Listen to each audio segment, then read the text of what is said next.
All right, everybody, welcome back to the Furlough Podcast. On the show today, we have the super coach, the icon, the guy that's been around since the beginning in the North American part, Erik Paulson. Welcome aboard, sir. Thank you, Chris. Thanks, guys. Hi. Nice to see y'all. Hope you guys are doing good during this lockdown. Yeah, things are crazy right now. I mean, you got a big school, a big organization. I'm sure you're having to deal a lot and not only working with your students to get the time to go by quick, but working with some of your coaches, some of your affiliates is I know that we had discussed off air before a lot of the things that you're doing. What are the things that let everybody else know? What are some of the things you're offering through your program?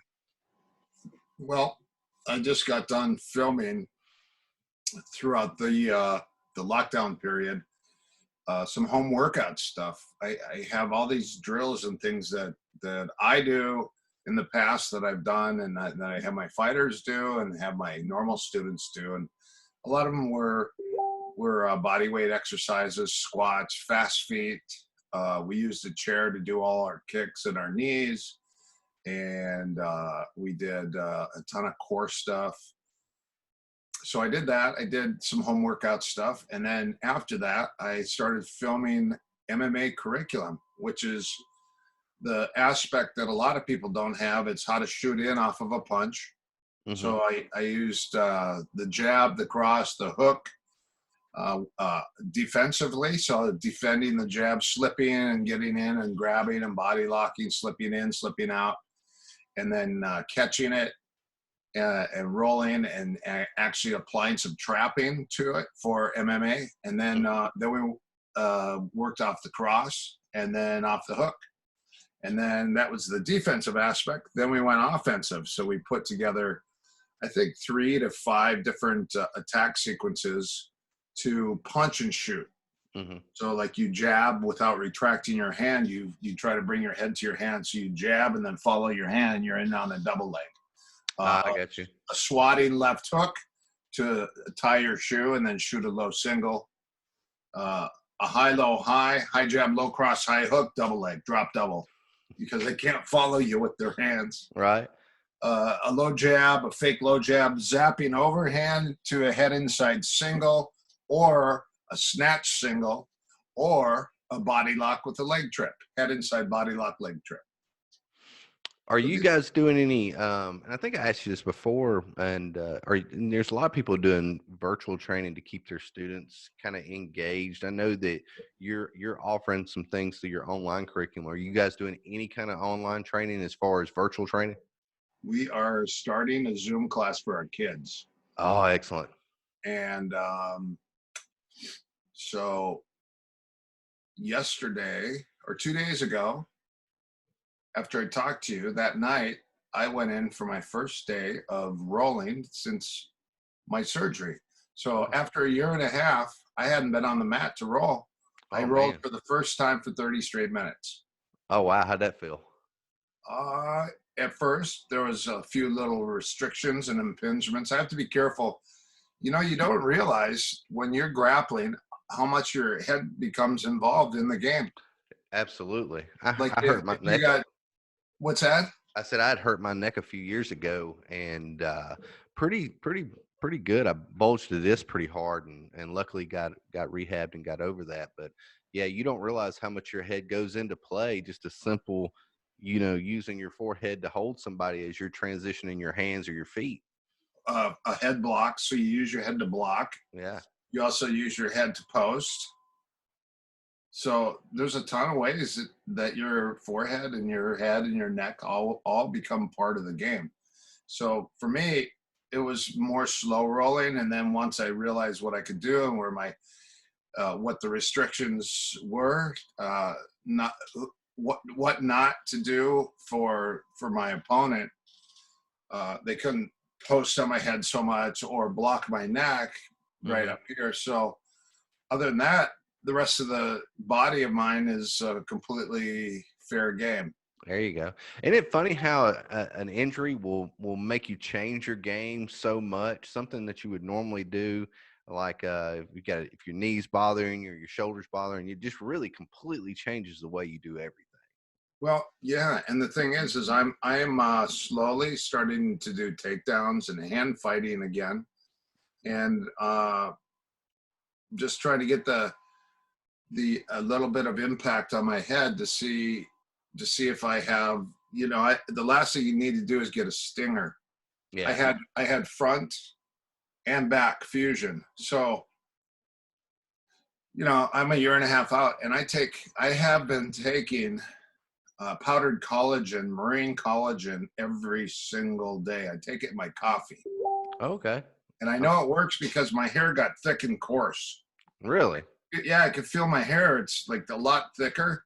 Uh-huh. And then my fingernails, they grow twice as fast. Huh. And and it was funny because I hadn't really been out of the house much and I hadn't seen anybody. And the first time I went to see people, they were like, "You look amazing." And I go, "What do you mean?" They go, "Your skin, your eyes." And you know what it is? It's the collagen. Huh. I was taking biotin, vitamin C, biotin, vitamin E, and collagen. And the collagen is literally the secret. You can buy the Kim Kardashian. It sounds funny, but it's a purple. It's a white and purple label, and you can buy it on Amazon for $10. Huh. But the one that I was drinking every night, which is the expensive, but the best one, is called. What's it called? It's called. Hold on. I used to sell it. Oh, okay. It was so good. I used to sell it at my school. Amino Sculpt. Amino sculpt. Yeah, and they have a cherry flavor, which I mean, it tastes like syrup. And Okay. to me, I like it. It's syrupy, but you take it. You can take it first thing in the morning, and then you can also take it right before you go to bed. And the Amino Sculpt. So I had two fights where I was injured, and one was an ankle and one was my rib. I had a third-degree separated rib Oh, right before my fight, that sounds terrible. twice, Oh, twice. And guess what I did? I fixed it in 1 week with Amino Sculpt. huh. The doctor told me that I would be better off with a fractured rib because a third-degree separated rib Mm, is really bad okay. and it hurts you. So I went to this first doctor, and guess what he told me to do? I have no idea. Sleep on it. He goes, you have you don't have a fracture, you have a separation, third degree. So I'm just going to tell you that you need to go home and sleep on it. That'll be $100, please. And I was like, thanks for that great advice. But here's what I did learn. It's the fact that you put pressure on it. It Right. releases collagen and elastin that your body naturally releases. Oh, okay. So I had hurt my neck really bad from a motorcycle accident. And so I started this doctor said, "I'm not going to operate. I'm not going to do anything on you, but I just want you to do this every day for a month." Hmm. And so I was doing this, and what it was doing, it was naturally releasing collagen and elastin into this area by Right. just pushing on an area like my collarbone and then my trap. It was naturally releasing it. So I kept doing this and kept doing this. And then I went back to the doctor and I go, "Hey doc, my neck here, it feels 10 times better, but my left shoulder is killing me." And he goes, "Yeah, you got to quit doing this. That's That's $100." $100. That's right. You got to make money somehow. I need to get into the racket where I can make $100 off advice. That's it. Well, so here's the deal. You're a martial artist. Yeah. You need to learn how to heal people too. So if I were you, Uh-huh. now if I were a method actor and I were you, which I am, There you go. I would go to massage school. Oh, okay. You should become a massage therapist. Huh. Aside from martial arts, Mm-hmm. hey, you're a black belt in jiu-jitsu, you teach martial arts, and guess what? What's the highest level of a martial artist? Healing. Healing. That's Yeah. the highest level. Huh. And so that's why, like, a lot of people don't know this, but the higher levels of the martial arts is the spiritual aspect. Mm-hmm. and it's also the healing aspect, and those two go hand in hand. Okay. What do you think about, and it's funny that you mentioned higher ranks and stuff like that, used to, and I think we had talked about this before, used to, if you met a purple belt in jiu-jitsu, for example, it was like, oh my God, I met a purple belt in jiu-jitsu. You just didn't see them. But It was now there's a lot. few and far between back then. I remember the first time I remember because all the Brazilians that were coming over, I remember a blue belt was like a black belt, and these guys all had blue, not a bunch, but probably a handful of guys had blue belts, and I was like, that's amazing. They go, yeah, the blue belt is like a black belt, because to be a blue belt was a huge deal. This is 1986 and 1987. Right. And I remember the first time I saw my purple belt, a purple belt. It wasn't mine, but it was a purple belt. And I looked at him and I went, that guy's got a purple belt. I go, what's that? And they go, that's higher than blue belt. I go, it's amazing. So I was training in Horian and Hoyt's garage. Right. And then it was, I think it was their garage or someone else, but somebody told me that they had a blue belt class that would get together, because they taught privates all day long. Sure. But then once or twice a week, they had a blue belt class where all the guys would get together, and it was rolling and teaching. And I was like, man, I would really love to see that. So somebody told me where it was at, and I snuck up and I was peeking in the window. Oh, were you? There was a window in their garage, and I was peeking, and I was like, wow, this is amazing. Wow, that's pretty cool. And then these guys, they're back, and I was like trying to peek around, and all of a sudden this guy goes, hey, there's someone peeking in the window. and then I worked on my track, all my track skills, and hurdles, jumping over fences, and then zigzagging and running. And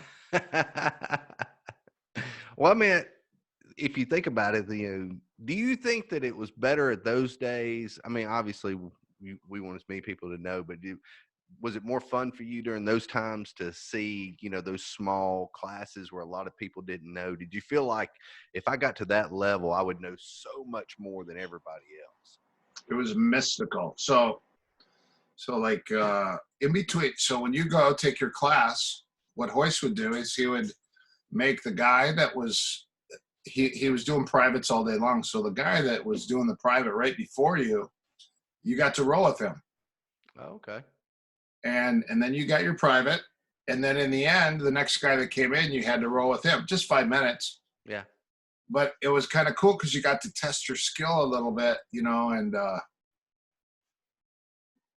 that was the cool part. But, one time Hoist laid on me, and I was tapping, and he wouldn't get off me. And I opened a little hole, and I was breathing out your side of my mouth, and I'm completely claustrophobic because I have asthma.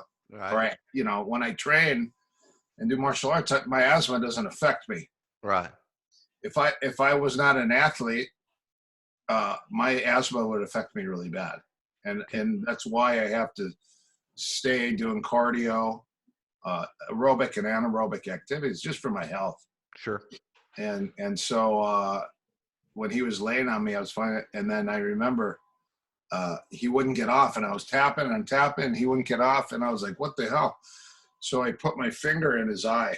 I put my hand to push his face because he was mounted. Yeah. And my finger like slid into his eye like this, and I'm trying to push, and I finally got out, and I was like, like what was that for?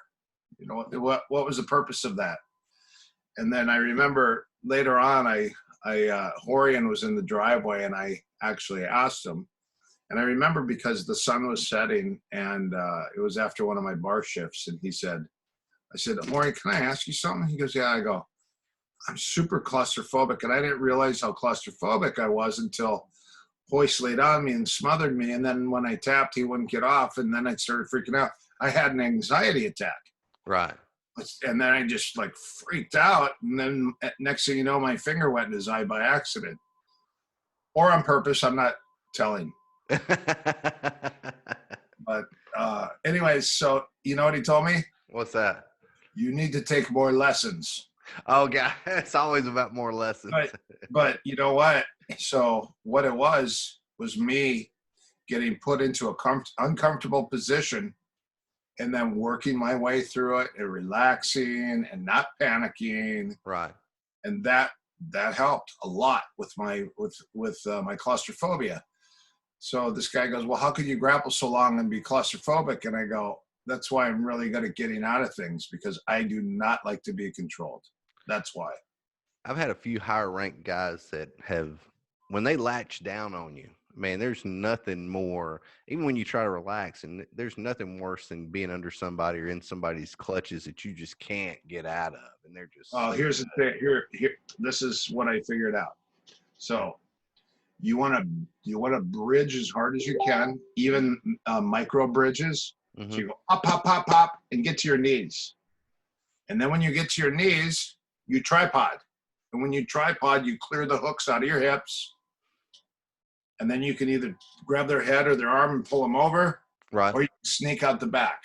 Or you can tripod and bounce, and they'll fall.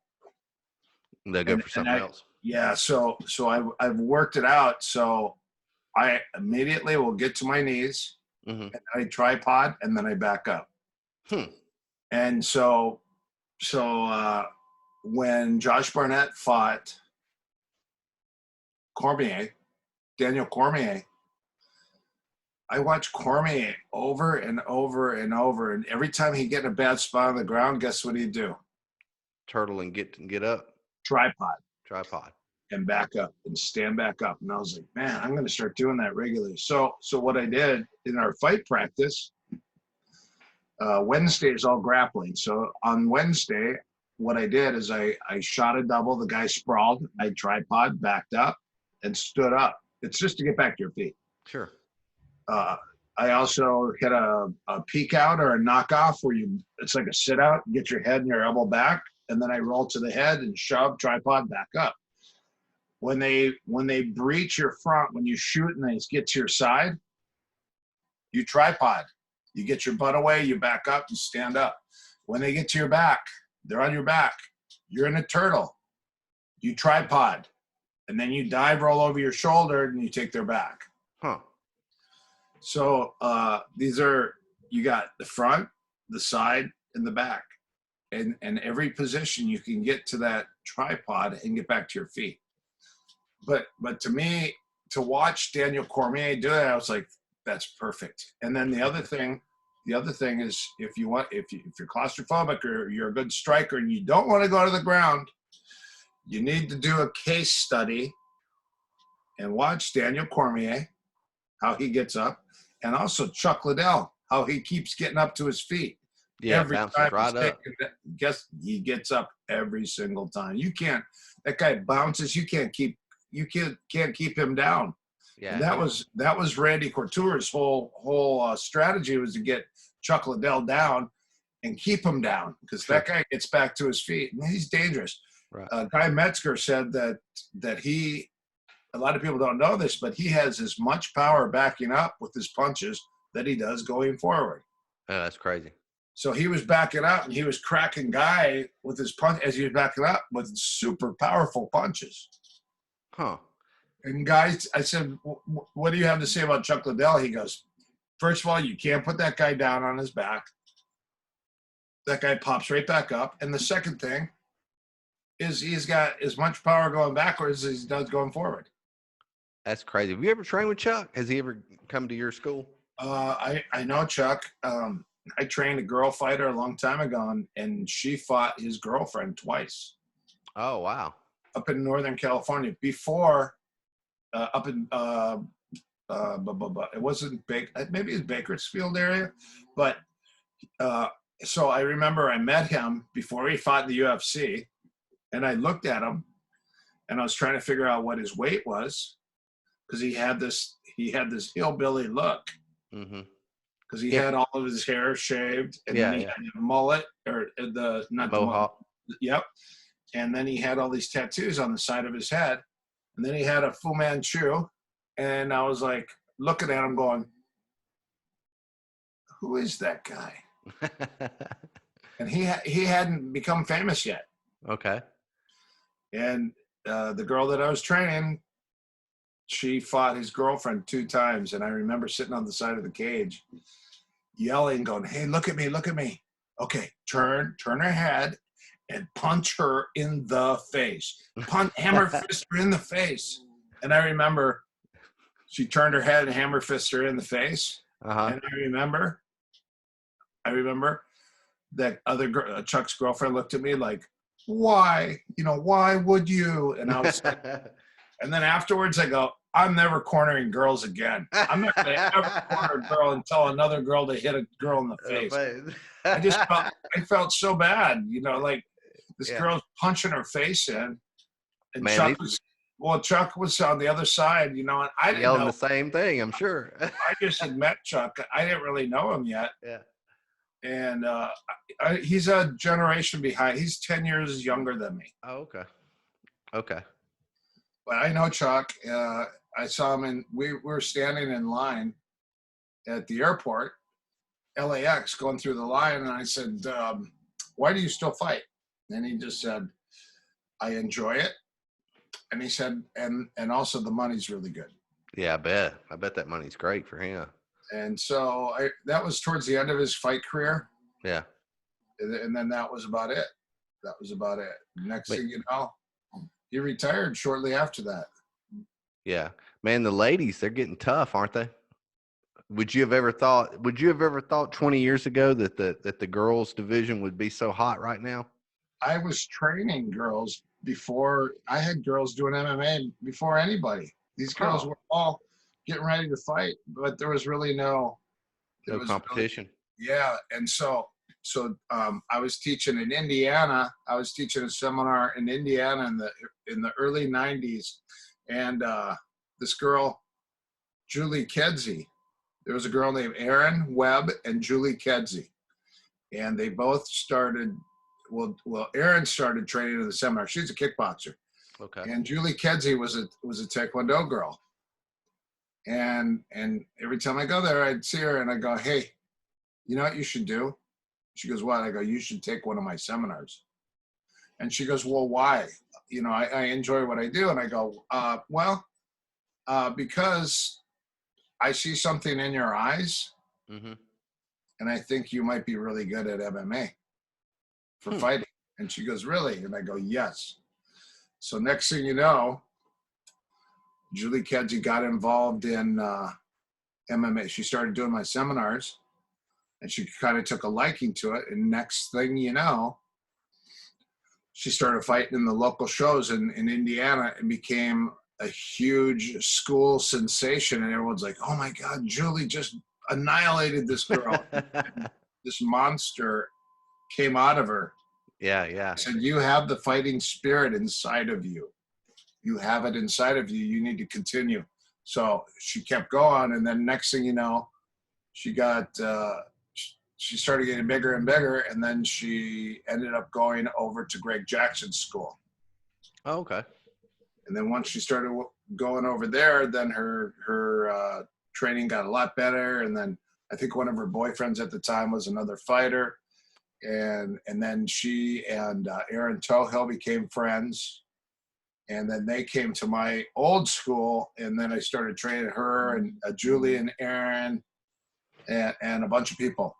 But she was fighting, and she became famous like almost overnight when she started deciding to fight. And Julie fought the fight of the century was her versus. Did you see Julie's fight when she fought? Come on, what's her name? I can't. I have to look it up. She's in all the movies now. Gina Carano. Yeah, Gina Carano. Oh, sorry. I love Gina Carano. Sorry, Gina. I didn't mean to forget your name. Yeah, just Gina's brain fog there.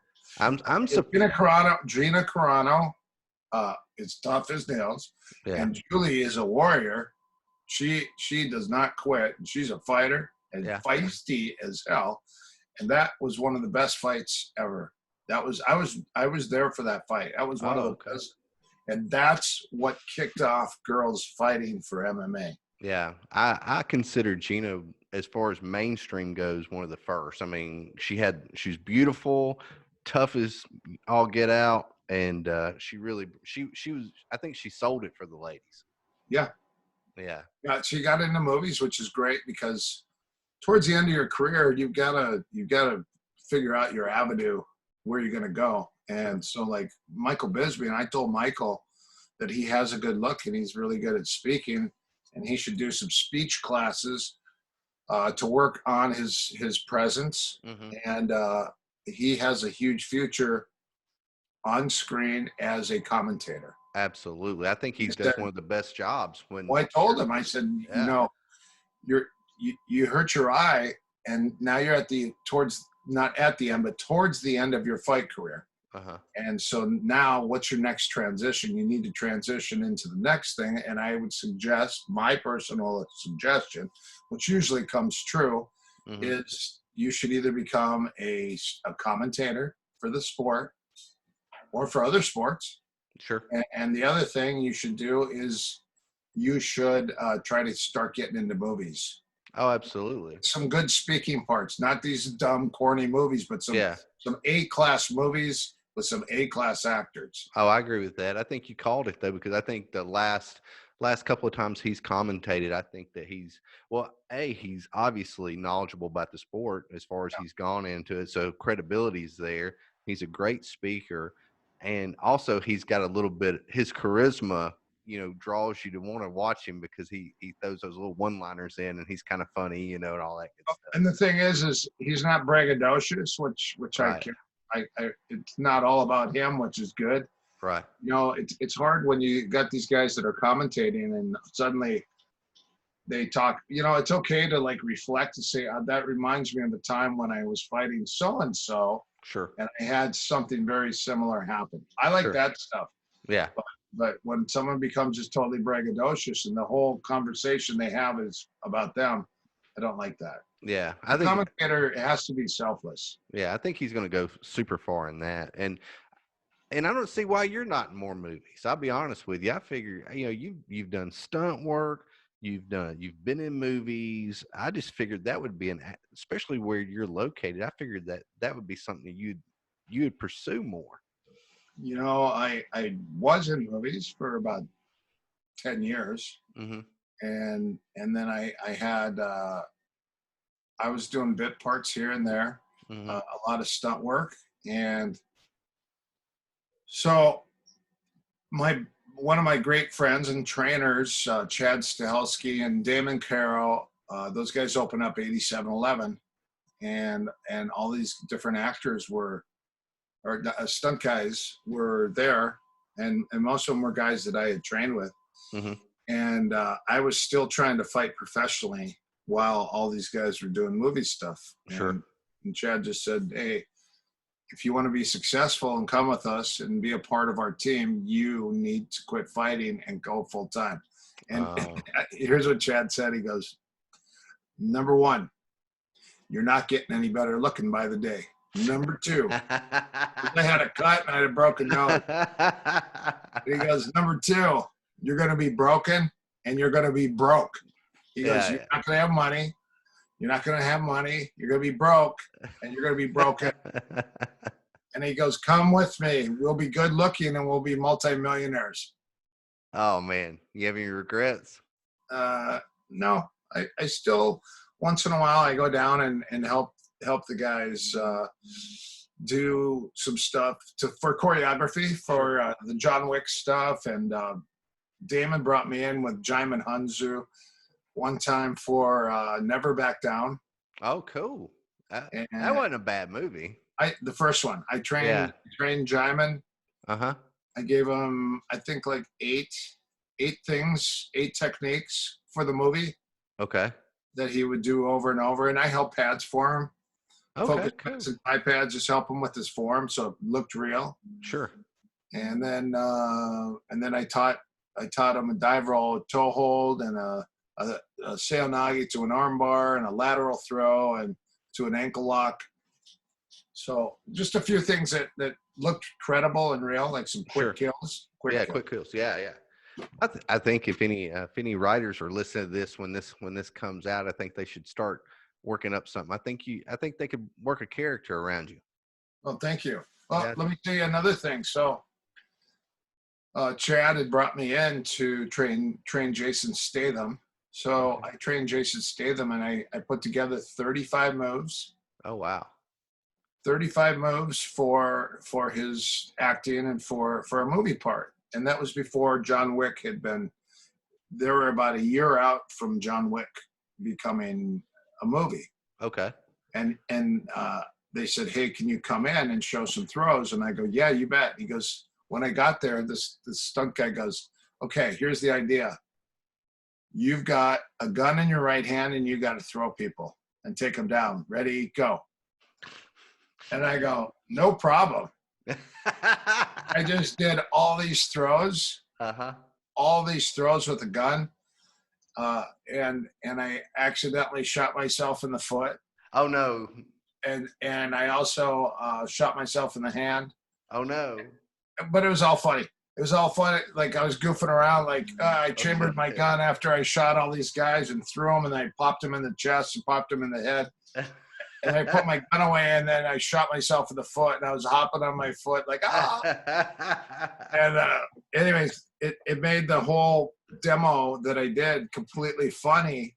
Right. And I didn't realize that was the intro for the gun jiu-jitsu for John Wick. Oh, wow. So that was, the icebreaker to give all these guys all these great ideas to throw with a gun. Sure. To use the Japanese jiu-jitsu and the judo and the aikido and the shudo, a lot of the dive rolls and a lot of the hip tosses, and then they started adding the sambo with it later on, like number 3, and then Chad, what he did is he brought in the Collier brothers, the Collier boys, the family from I believe they're from Tennessee.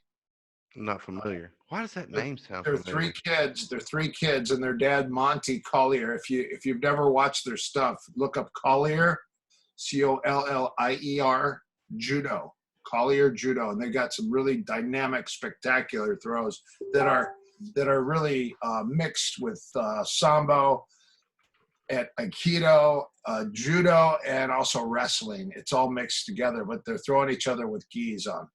Okay. It's really great. So Chad actually sent these guys a text and said, "Hi, I'm Chad from 8711. I like your stuff. I'd like to see if you guys would be interested to come to LA and work with some of my guys." And Monty, when he got the text, he's like, "Yeah, that's fake." Like, "Who are you?" "Yeah, okay, sure." Here these guys are in Tennessee. The last thing they expect is someone from Hollywood from a movie texting them and asking them to come out to show some stuff. Right. Yeah, man. That's So how it works. So what Chad did is he sponsored these guys after the first John Wick and started bringing these judo guys out to show some really cool combination stuff. Right.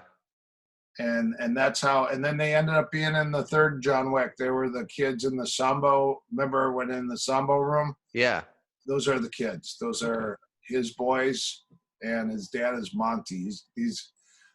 Their judo is just cutting edge. It's spectacular. Well, back in the day, Judo Gene LaBelle and Gokor and those guys like that contributed a lot, didn't they?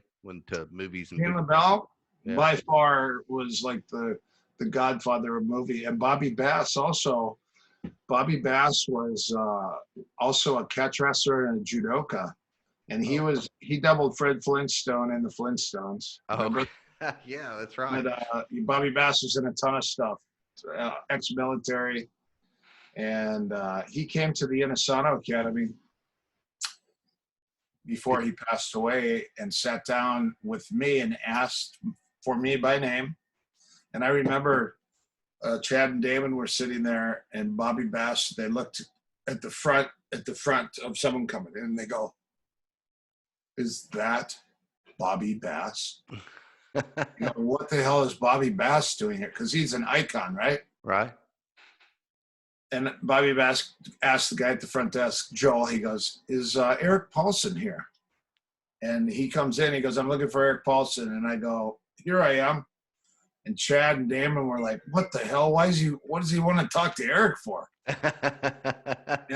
Anyways, those guys left, and I sat there for 2 straight hours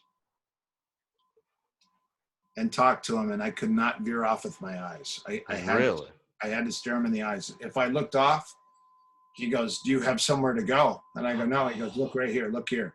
And for 2 hours, and he goes, no drinking, no drugs. Do not be a mercenary. You need to hustle 15 sets every day. And he wrote out a list of all the things I needed to do. No. Had you trained with him before that time? I trained his son in Scotland.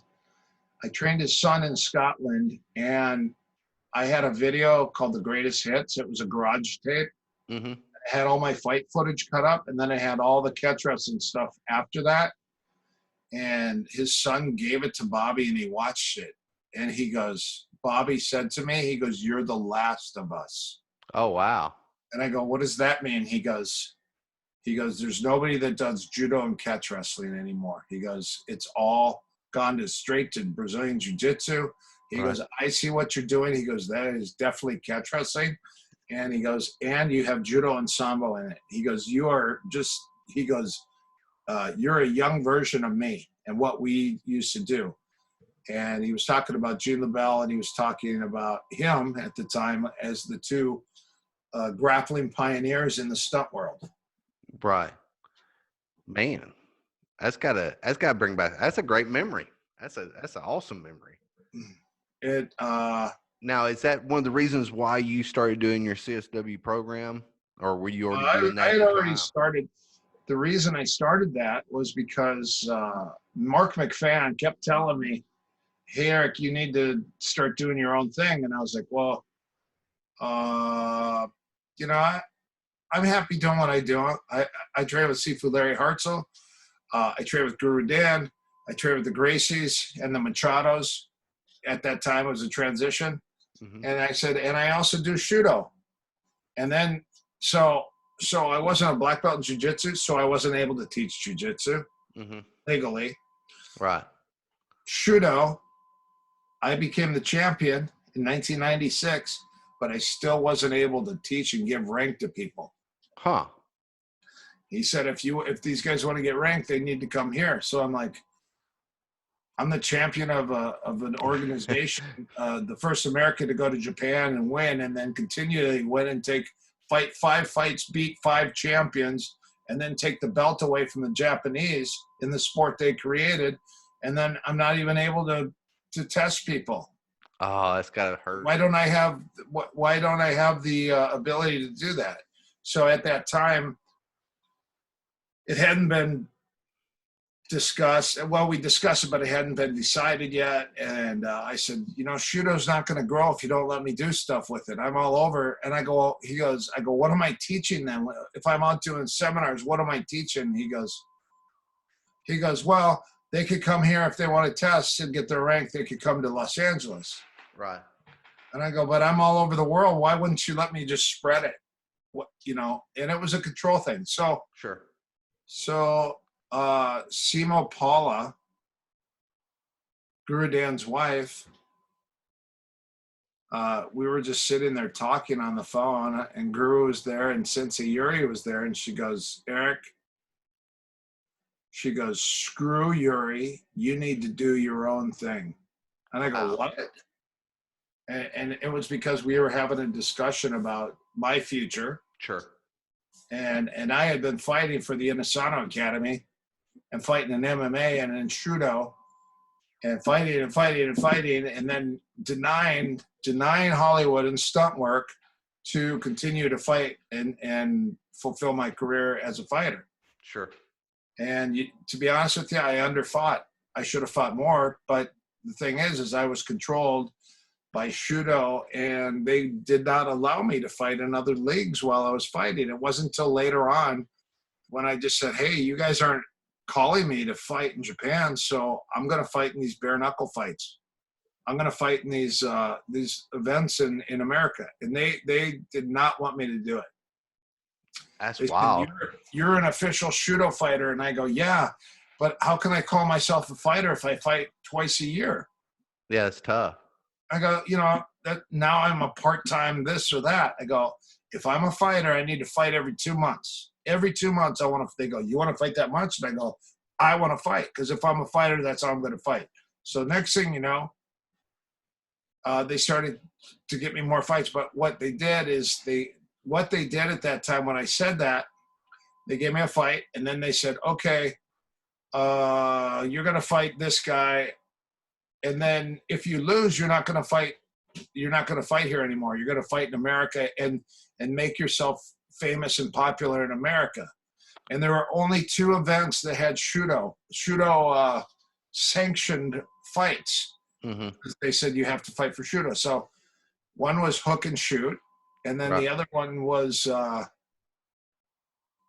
Super Brawl. Oh, okay.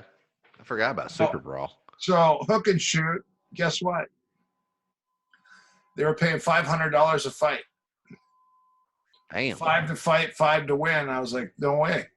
I go, there's no way that I'm making what I'm making in Japan. I'm just going to suddenly start fighting for $500.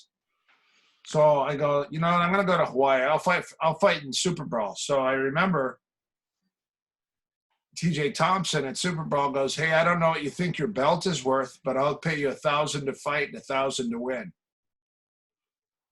And I go, you're going to pay me $1,000 to fight, $1,000 to win? He goes, yeah. And I go, hold on, let me get back to you on that one. So I went home and I formulated my letter of resignation. Oh, wow. And I said, I am done fighting for Shudo. I no longer want to fight in any event that has to do with Shudo. I am retiring. I have 2 belts and I'm retiring with both of my belts. There you go. And I said, you know, I don't understand, like, there wasn't much money anyways, but, you know, Sure. The biggest thing was I asked for $5,000 when I had the belt as a rematch, and they go, oh, you're asking for too much money. Hey, geez, how much were they pulling in? They had to be pulling in. There's not that much money. I go, $5,000 to fight, $1,000 to win, or $1,500 or $1,200 to win. And I was like, I go, you know, and so when I went over there in one of the 2 of the events, I watched because after your fight, you go to a room to get your envelope with your cash. And I remember coming out with this envelope of cash. And I remember seeing John Lewis walk out with an envelope of cash. And then I saw Randy Couture go in and walk out with an envelope of cash. Oh, snap. And Frank Trigg go in and walk out with an envelope of cash. And then I walked out and I go, and I'm like, why are these guys all getting paid money? I don't get paid. And they go, oh, you're off-sale fighter. And I go, I'm an off-sale fighter? That's what they said. You're an off-sale fighter.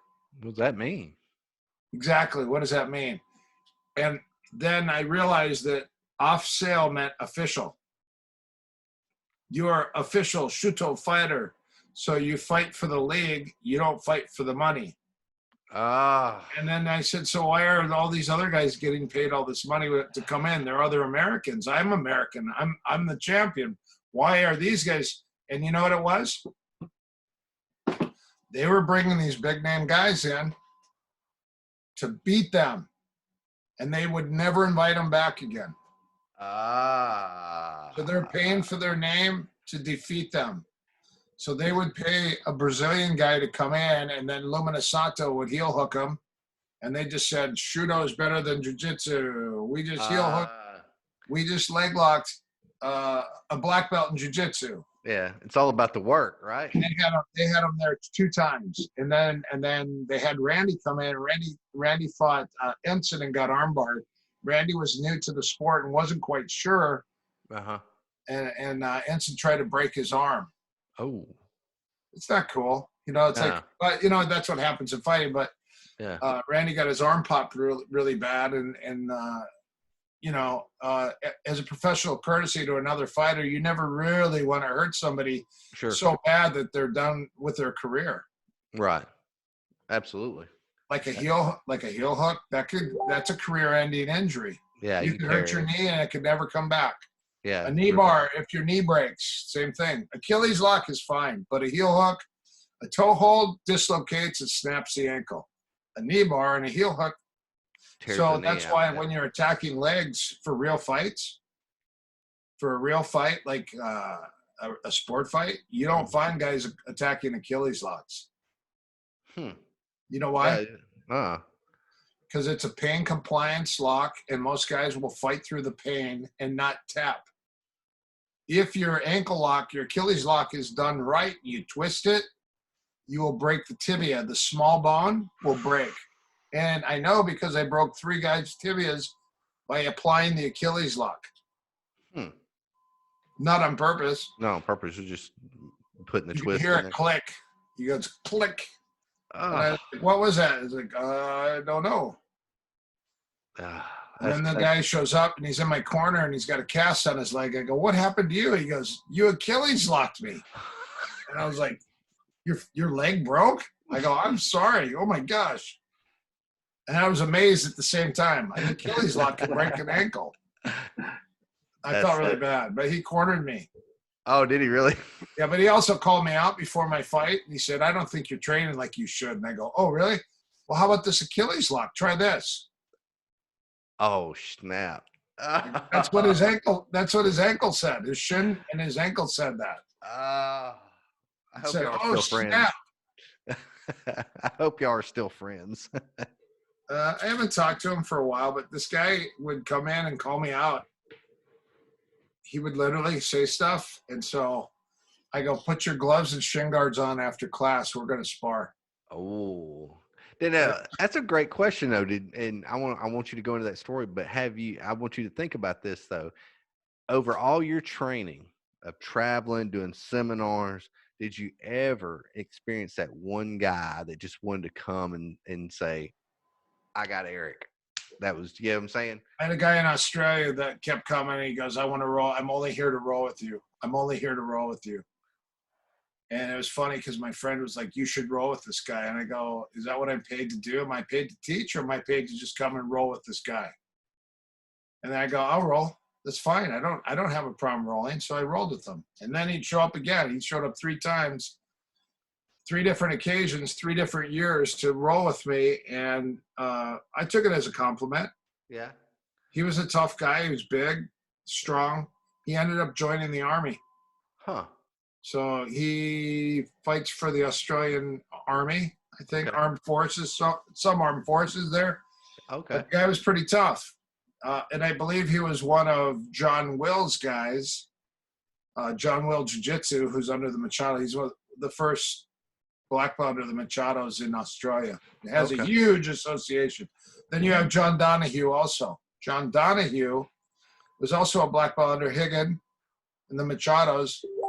And then he started his own association. Then he defected and went to Nova União because he just said that he didn't have much contact with the Machados at the time. He was trying to contact, didn't have it, so he switched to organizations. He didn't feel like he had the support. Yeah. Yeah, that happens. I've heard of a few people like that kind of surprising, especially after they've been with an organization for a long time. Then all of a sudden, for whatever reason, politics get in the way and personal problems get in the way or whatever, and people, switch organizations. Well, I had a guy that was with me for years, and then he went with, because they wouldn't give him his black belt. He was talking to me about a black belt, but he didn't train with me. Like later on, he was training jiu-jitsu with other people, and then he goes, "Hey, I'm getting close to my black belt," and I was like, "Well, you could show up to my school and train in my classes, and then you could get your rank that way." Was he local? Yeah, he was local out here, and then so he didn't want to do that. He showed up a little bit, but never came to a gi class, and then so he ended up joining Atos. Oh, okay. Yeah, a lot of guys will join Atos, or it's a satellite of Atos. Okay. There's a lot of schools in California now, aren't there? Yeah. A lot of schools. Golly. We were lucky if we had one within a 50-mile range, and now we're starting to we've probably got legitimately probably 5 or 6 schools locally, or maybe 7, and which is not bad for Central Alabama, within a 25-mile radius. Y'all probably got that many in a 10-mile radius. Well, my thing at our gym is real fighting, MMA. Mm-hmm. You have to be able to fight for real. not just do jujitsu. Right. Second thing is we teach catch wrestling and wrestling. It's a huge part of it's a huge program. It's all no gi. You got to carry on the tradition and continue, because there are so many cool submissions in the catch wrestling. And so I also, my biggest class at my school is definitely jiu-jitsu. It's everyone wants to put a gi on and get ranked, so everyone trains in jiu-jitsu. But I tell everybody, I go, hey, don't just get stuck with your gi and wearing your gi and doing jiu-jitsu. I go, remember, your roots originally started with no gi grappling. Right. You know, I had to beg you guys to put a gi on, and now I have to beg you guys to take your gi off.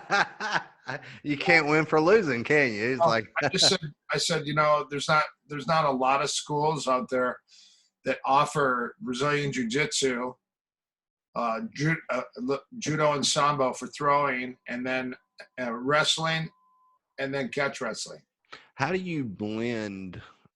Not to give anything away, but how do you work with that? Do you blend them all in your same class? I know in your CSW program you do, but like when you got your guys, how do you bridge all those disciplines into one? Do you just try to keep it into one class, or look at it like this? You're going to start on your feet, right? Absolutely. So the first thing you're going to do is you're going to fight for grips. So the first warm-up that we do is we grip fight, but we are cooperative. Mm-hmm. So when you grab, you got a 2-hand strip high, 2-hand strip low. You grab the collar, you grab the sleeve, you rip it out. You know, you go arm over, you go arm under, cross grip over. Just these are all different grip breaks. How to break the grip on the sleeve, how to break the collar grip, how to counter the Russian over the back grip. Mm-hmm. And so we do grip breaking, number one. That's our warm up. And number two is now we go back and forth. So it's a sombrata, counter for counter for counter for counter. Number three is one guy just goes, or girl goes to grip, and they continually grip. So when you get your grip stripped, you're re-gripping. So you're attack. And you're also dragging and pulling, and you're moving people all over the floor as you're doing this. So there's a lot of pushing and pulling. And then after that, we do it competitively. So you have the 3 C's. You have cooperative, creative. Those two go together. And then you have competitive. So when we make it competitive or compete, then we call grip fight trainings, where you're actually sparring this is without a takedown. And this is where we just fight for the grips, to get a good grip, so you can get your throw. What's your throw? What's your favorite throw? What's your setup? What's your best combo? You know, you have to have combo throws, because a lot of people are really good at stopping a single throw or a single attack, unless you are shit hot and super fast. Right.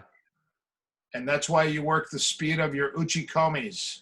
Your uchikomi is you're pulling people on you, and you have a back step.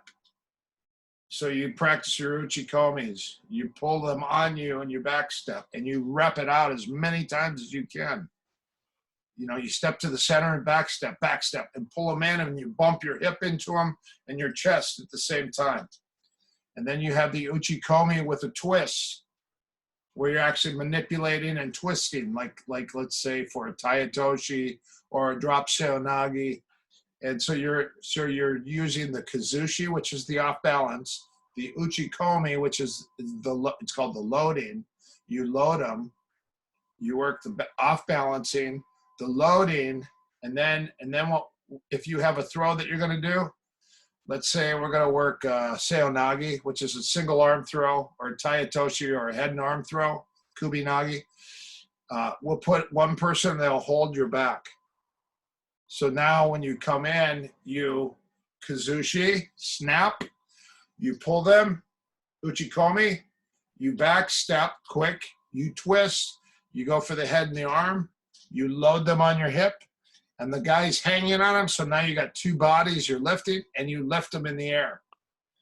And if you can lift two people in the air, one person's easy. No joke. I've never seen that. That's pretty cool. Yeah. So that's how we practice a lot of the throwing, and then I allow people to actually throw. So the people hitting the ground learn how to break fall. That's important. And obviously when someone is older, this is what I teach. When you throw somebody, the first thing you do is you throw them, and right before they hit the ground, you lift them. Right. Take that pressure off. Yeah, so they don't slam. The second thing you do is you throw them and you let them go. So if I throw you, I let you go. So you work on that body break weight. off. It's your body weight hitting the floor. Yeah, not getting driven. The third is where you drive them into the earth. So you throw them and you drive them into the earth and try to make them bounce off the ground. Damn. Yeah, that's good stuff. The fourth thing is you bury we call it bury the throw. So now you throw them, and while they're in the air, you sprawl with them and land on them. That's usually the end of the fight. Yes. God. So we use a crash pad for training that. Sure. I would hope so on that one. So the thing is like for a street fight, that's how you would apply judo or wrestling. In a street fight, you would land on them as you throw them. Yeah, knock them out. And that's the end of the fight. Yeah. How do you introduce somebody to the earth? That's right. How do you deal with hobbyists that don't want to be thrown? I mean, I shouldn't say deal with. How do you work with would be the right. You mean when they do something called jigate, where they ass back and give you a double stiff arm? Something like that. They're just scared of the throw. You know what I'm saying? They don't want to do the throws. And a lot of the hobbyists, they either want to just grapple on the ground. They don't want to do takedowns. They're scared they're going to, Everyone is taught in my school. We teach you have to start on your feet, and you have to practice. You have to practice the throw. You don't have to slam each other. Sure. You could set someone down nicely. And then so after we throw our partner, that's when we transition immediately to the arm bar, to the reverse arm bar, to the step over arm bar, face down, belly down arm bar, armpit arm bar, the standard short arm bar, which is the Japanese style with the shin and the leg, and then the both leg over arm bar. We also, as we throw, we attack the leg after we throw, and I also an ankle pick to an Achilles lock, an ankle pick to a dive row toe hold, an inside leg trip to a dive row toe hold, an inside leg trip to a backspin knee bar. And the transition from the throw to the takedown to the submission are all together. And then what I do the throw or takedown to the lock, and then the counter to the lock to a recounter. So the person that's throwing goes for the submission, and the other guy recounters and then submits the guy throwing. Next, you throw the guy, you attack him, he counters, then you recounter. Huh. So now you got attacking, it's like instant riposte, single riposte, double riposte, triple riposte. Sorry. That's all right. So you do a lot of flow techniques in your classes. Yeah. This is just warm-ups. Yeah. You gotta be creative with your warm-ups. Then you can also just drill, like sometimes I'll just teach a technique and then we'll just rep it out a ton of times. Right. And that's your warm-up. Okay, we're gonna work spinning arm bars. We got 5 positions we do spinning arm bars. Number 1, we start from the mount. Go. How many spinning arm bars can you hit in a minute and a half? Go. Number 2, spinning arm bars from the back. You have a choke on somebody, you spin to the arm bar. Right. You sit up, you spin to the arm bar. Next, spinning arm bar from the guard. In the guard, you underhook the Yeah. leg, grab the wrist, spinning armbar, and then Right. you And continue bottom. to spin. The next one, side control, underhook, pull them up, Pull spin them up, spin armbar. around. Yep. The next one, knee on belly. Knee on belly, they shove your knee, lift it and spin. So, and then they go to turtle. What's your armbar attack from the turtle? You're going. There's tons of them. Yeah, if you're on the back, you just knee shin across, slide across the back of the neck, spin. You can do down. that's called the Neil Adams armbar, Mm-hmm. or you go leg in front of the face and you dive roll towards their legs with both legs. So you have one, you put one hook in. You either if their head is down, you put your shin on the back of their neck. If their head is up, your leg goes in front of their face and you dive roll to the legs. Another one is you underhook their arm, you put a hook in, you spin, and then you flick them up in the air. And then another one is you take their arm and you do a ball and chain and you lift them straight up in the air, and then they flip and they end up in the armbar. And there's tons of different ways. I probably 10 to 12 to 15 different attacks for the turtle armbar. But here's the deal. You only have to be good at one or two. Exactly. But just because you are only good at two doesn't mean you want to teach. You don't want to teach some others, because Sure. everyone's body style is different. Do you find that in your teachings, a lot of your guys, or especially that might be super athletic, that something that's may not necessarily be for you, your cup of tea, but you have this person over here, they just make it look good? Oh, 100%. So that's why I teach variations. I teach a lot of variations. I can teach stuff that I only use personally myself, Mm-hmm. but that gets boring. Sure. Do you reinforce though to your students to branch out and make things theirs? I typically do. Because repetition is the mother of all exercises. So high repetition will allow you to train something so much that it becomes part of your body. Muscle memory. Mm-hmm. It's like a double leg tackle. If you hit it 1,000 times, it's yours. When you're on a seminar and you're learning stuff, I don't know who came up with this number. Somebody taught me this a long time ago, but they said 17 times. If you do it 17 times, you'll remember it. 17 or more. 17 or more. And I said, where did that come from? And they said it was from a Chinese study. Motion and movement and muscle memory.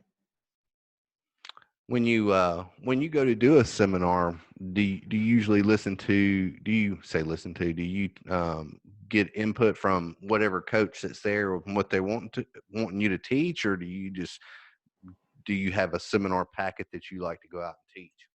I write stuff down and I have ideas, but usually when I walk in, I do completely the opposite of what I plan on teaching. So everything has to be organic. And I got it from Guru Dan. He's like, I go, Guru, what are you teaching today? He goes, I don't know. We'll see what the room looks like. He seems like a nice fella. You have to read the audience. When you look at the audience, you need to know, like, so one trick that Guru Dan does is he goes, okay, let's warm up with shadow boxing. And he can tell right off the bat if someone's a beginner or if you got seasoned fighters. That's the difference because they move different. Yeah. A lot of guys that are new just do this, but the fighters get their head off center line, they move their head, they headbutt. Yeah. That's a pretty good trick. And they also have footwork. Yes. That's a pretty good trick. I like that. So by making people shadow box, that's how you evaluate a room. Huh. If you want to teach Kali, you go, okay, everybody, let's grab 2 sticks. I want to watch you Carenza shadow box with the sticks. Huh. If the guys don't know what they're doing, you go, okay, let's see you shadow box with 1 stick. Let's see you shadow box with a dagger. Let's see you shadow box with a stick and dagger. Ready, go. Okay, we got a lot of beginners in here. All right, here we go. Damn, that's a pretty good. I like that. Oh, wow. These guys are really good. We're going to have to teach some combinations and some counters. Right. Are you planning on doing a big any seminars after all this lockdown's over? Do you have things in the works? I've gotten canceled. I've got all my June canceled. I was supposed to Ugh. go to Bulgaria and Greece. I was supposed to go to a lot of different places, and we've postponed a lot of them. Right. You know, I just lost half of a year of seminars God, dog. because I travel almost every other week, almost every weekend or every other weekend. I was traveling. That's a lot of traveling. 2 years ago, I did 64 seminars Your frequent flyer miles must be awesome. in a year. I try, but here's the thing: American Airlines sold their airline to U.S. Airways, and they merged. So you're getting all these elite members of U.S. Airways, and I before was number one on the list. Every time I go to check in, I was number one because as an executive platinum, I had 4 million miles or whatever. Right. And all of a sudden, I'm like number 7 or 12 on the list, and I go, what the hell happened? They go, the U.S. Airways, they merged. And I go, so they get priority over American? And so the upgrades started changing, and I was just like, and then they're like, so one year I lost my status because I was $1,500 short. I had all my miles. Yeah.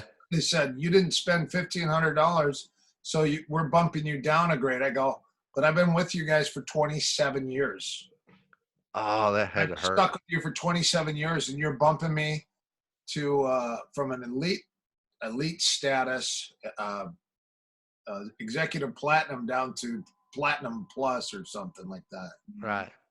And platinum plus, you don't get free stuff. Like when you're executive platinum, you get free food, you get free drinks. Right. As much money as you're spending, geez. So what I try to do when I'm executive platinum is I just try to drink a 12-pack of beer and get my money's worth, before I land. I didn't think you drink beer. But the problem is I shut down the toilet because I pee so much. They go, okay, the toilet's full. Nobody can go in there.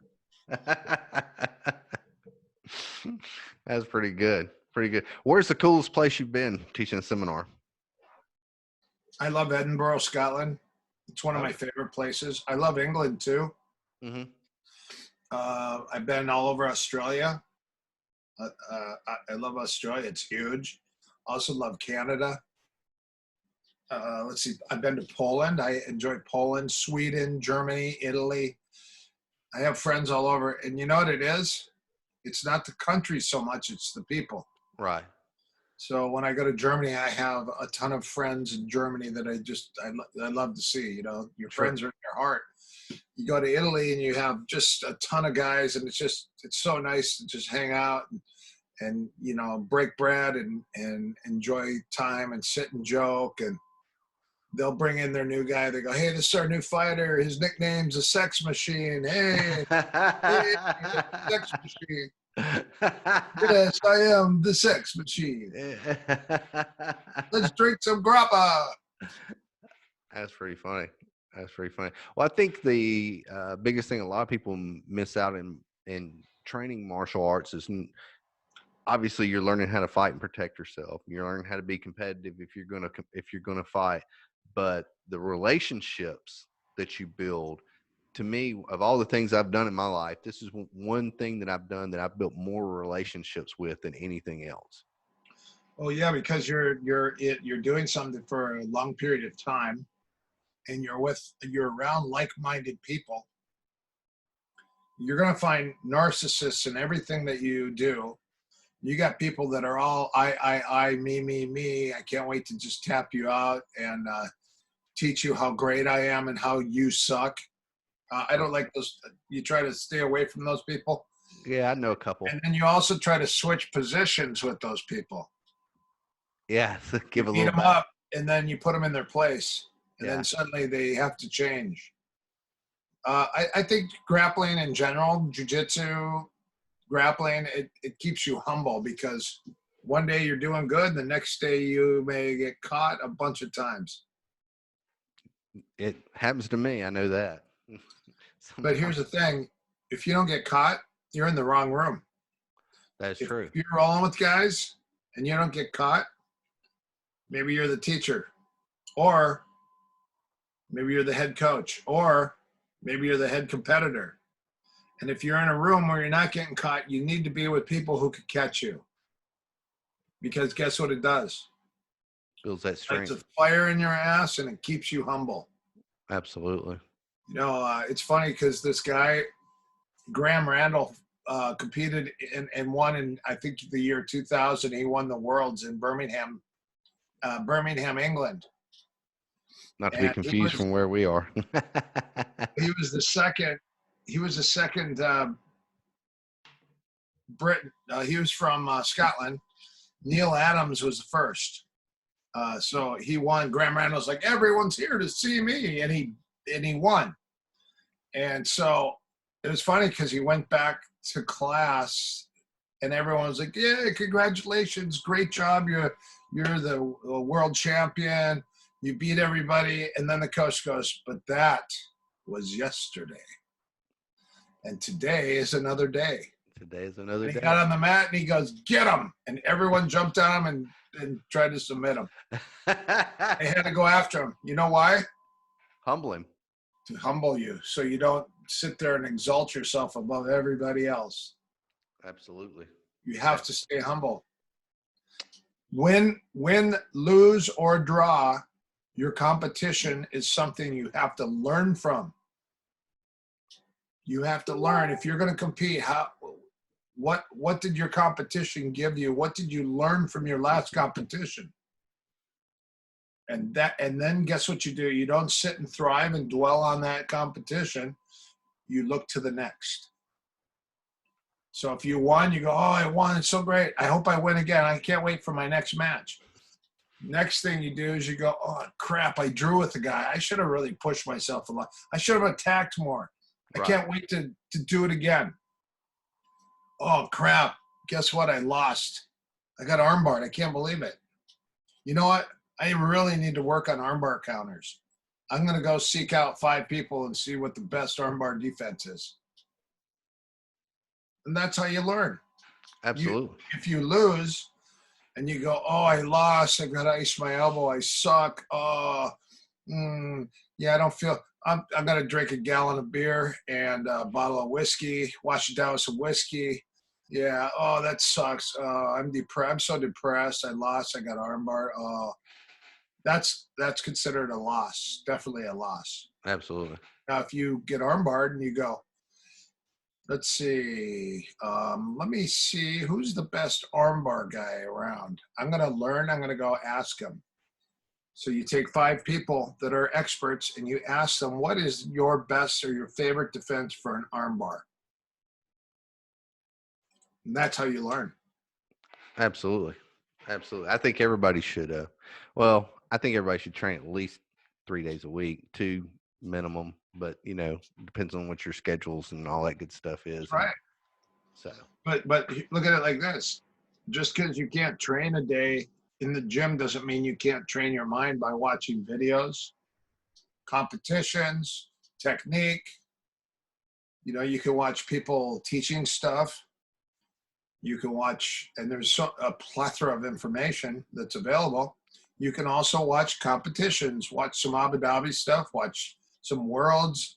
They're all on video on TV. You can watch them all the time if you want. you can see how all the techniques are done in real live action for sure. Go to YouTube. Yeah.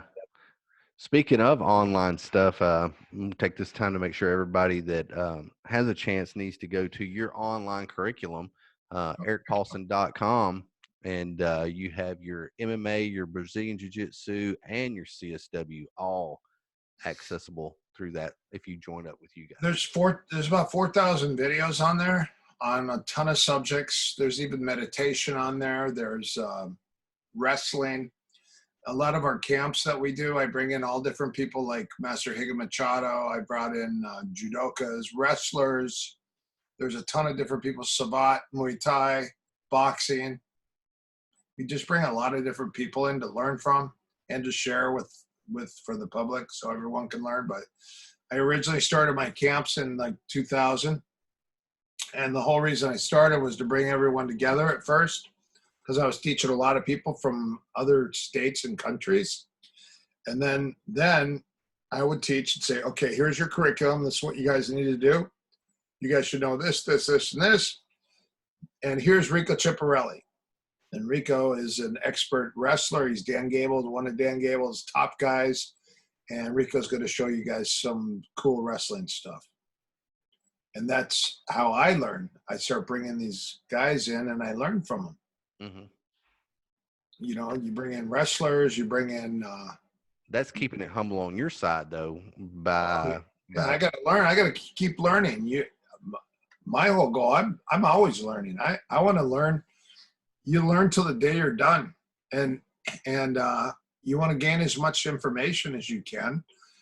And that way you could go through and say, that's really good. That's not good. The older you get, like Bruce Lee said, you hack away the unessentials. So you've got a ton of stuff. And then you create and grab the essentials. And that's why I created a 5 DVD set called CSW Essentials, which was based for MMA. It was takedowns off the punch, volley tudo guard passing, when it was called volley tudo. What else? Pummeling, hand fighting, pummeling, which is a huge staple in all the stuff that we do. Mm-hmm. It's funny when I see people doing hand fighting now, because I was the one that brought hand fighting into martial arts. Nobody was doing hand fighting. I was the one that brought it in, and I got it from Rico. Rico goes, hey, your guys need to learn how to hand fight. So I watched the Iowa and some of the teams when they would warm up and cool down with hand fighting, and I started making all my different classes, whether it was Thai boxing or kickboxing or MMA or submission wrestling or jiu-jitsu. We always hand fight. Always hand fight. You have to learn how to hand fight. So let me teach you 3 things for self-defense that everyone should learn. Number 1 is hand fighting. If you can't grab me, how can you take me down? How can you control me? So that's hand fighting. Number 2 is the wall survival drill, which one person's punching and you're defending with one hand or 2 hands. Alternate defense and head movement, dropping your shoulder. That's number 2. One person punches, one person defends. And then you switch. The 3rd is seal control. Seal control is when you take my back, I don't let any of your hooks to come into my neck, under my armpits, my biceps, around my waist, around my legs, high crotch from the back, ankle pick. So what I do is, it looks like we're playing basketball. You're on my back trying to get a grip, and I'm fighting and pummeling. Look at this shirt. Longo, Ray Longo, MMA. He gave me, yeah, these guys are great. So you pummel the elbow in, you block the grip, and you bring your elbow in. And then the other is you peel the fingers, and then you bring your elbow in. This is pummeling. And what that does is it allows you to pummel and hand fight and take the hooks off. And then when they grab your ankle, you just go down your leg and wipe it off. If they do a high crotch, you reach to your crotch and you block. That's called seal control. Seal control. Right. And what that is back defense. Back defense. You can also leg pummel. Every time they put their hooks in, you post on your forehead, you tripod, and then you pummel the leg out. Pummel the leg. So one leg goes, you got your legs, and one leg goes all the way across and comes back. Goes all the way across, and then the hook comes out. The next thing you do when that doesn't work is you take your hand and you cup the heel, and then you pull the heel out. It's called a heel slip. You use your hand and you pull it down. But as you're reaching down with your hand, you've got to shrug first. Because if I just reach, then I'm going to get choked. So I shrug and then I heel slip. Boom. Then I start to pull you around me, and then I go on top of you. Called a heel slip. Heel slip. I like it. Well, that's wise words from the excellent coach of Erik Paulson. I know that we've done for pretty much an hour or so, and I didn't want to keep you too long. Definitely excited that you came on.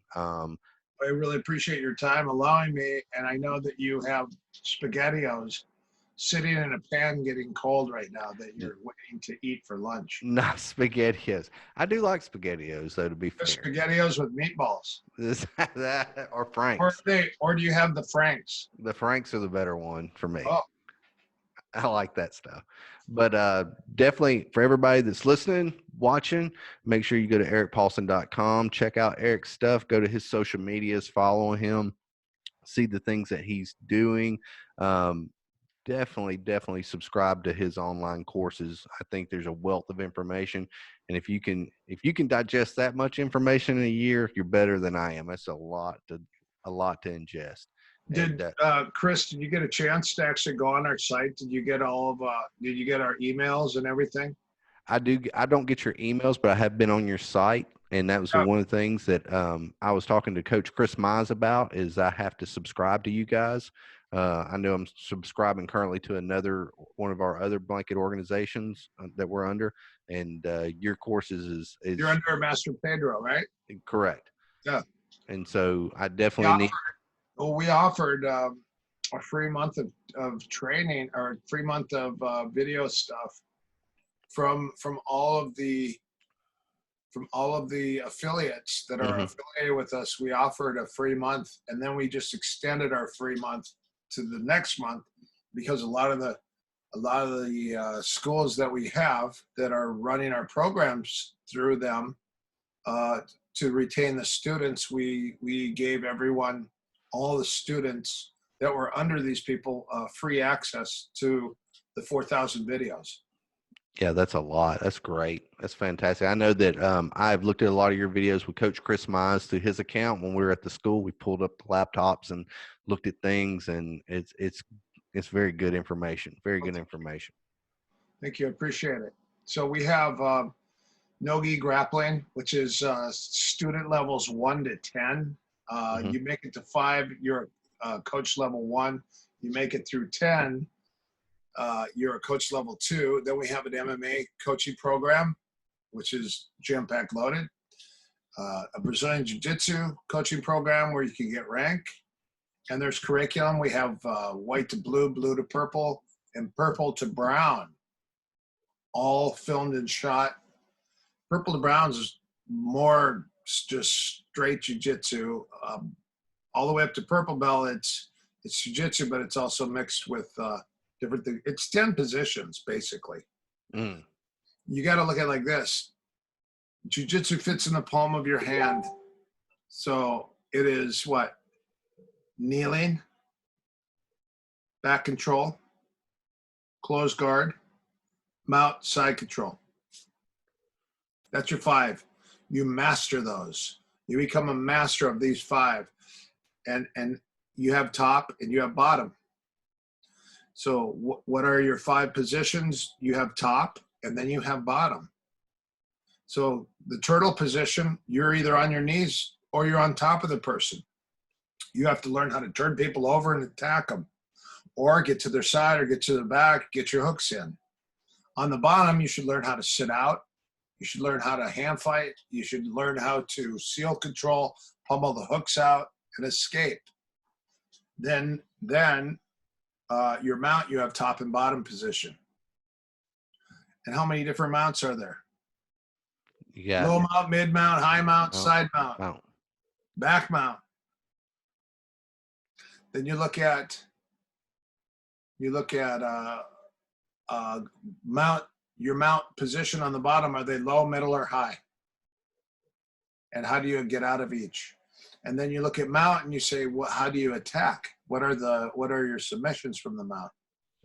And then you say, okay, now what about punching and striking from the mount?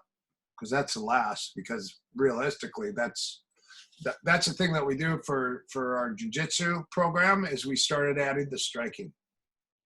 So a lot of times in class, I'll bring out, I have a big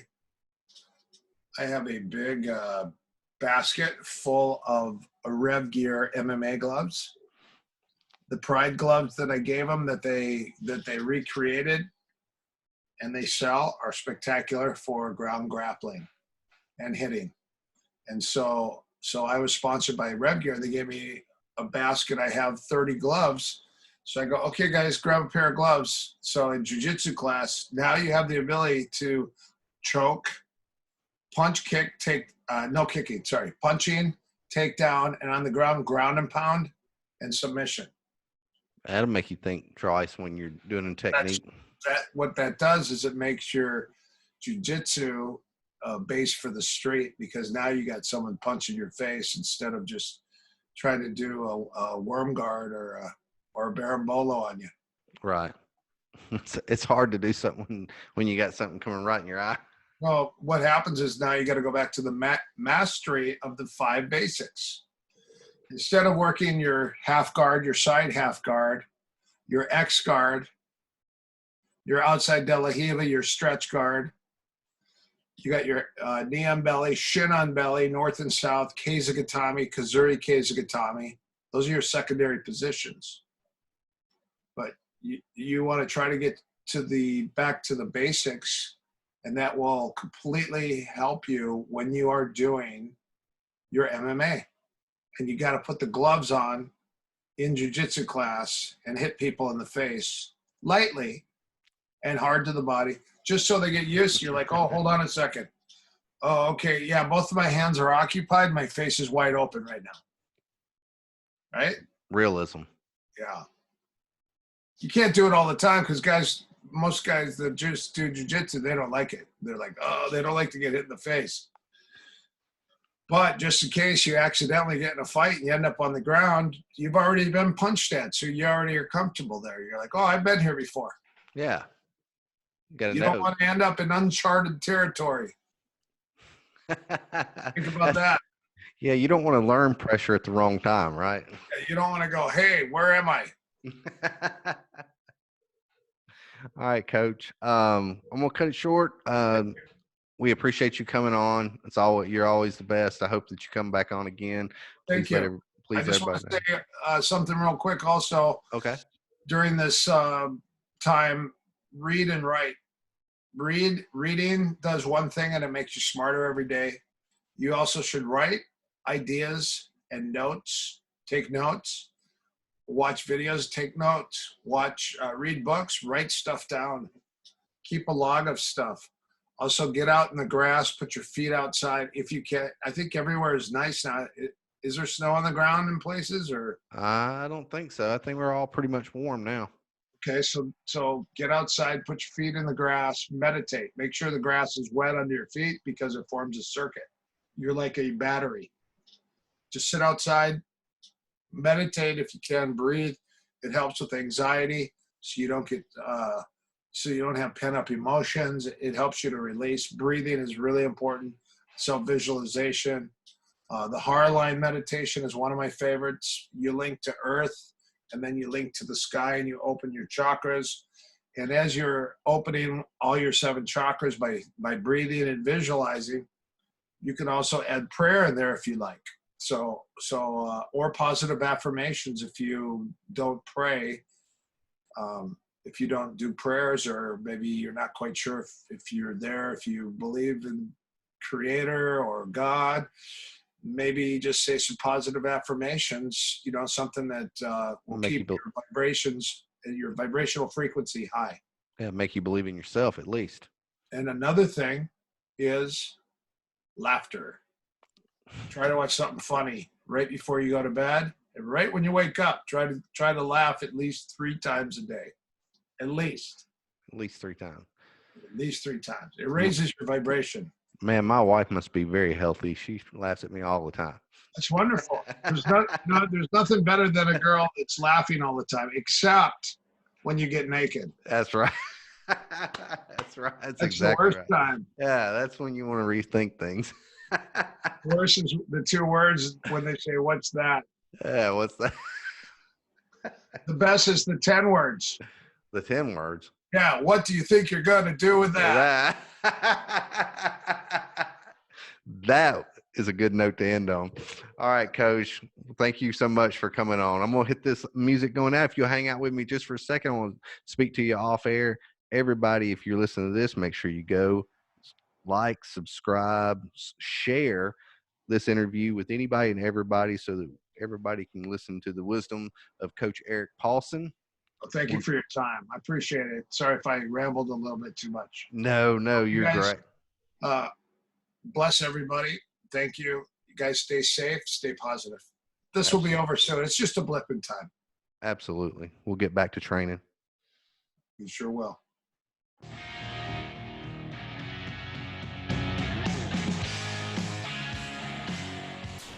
AC/DC.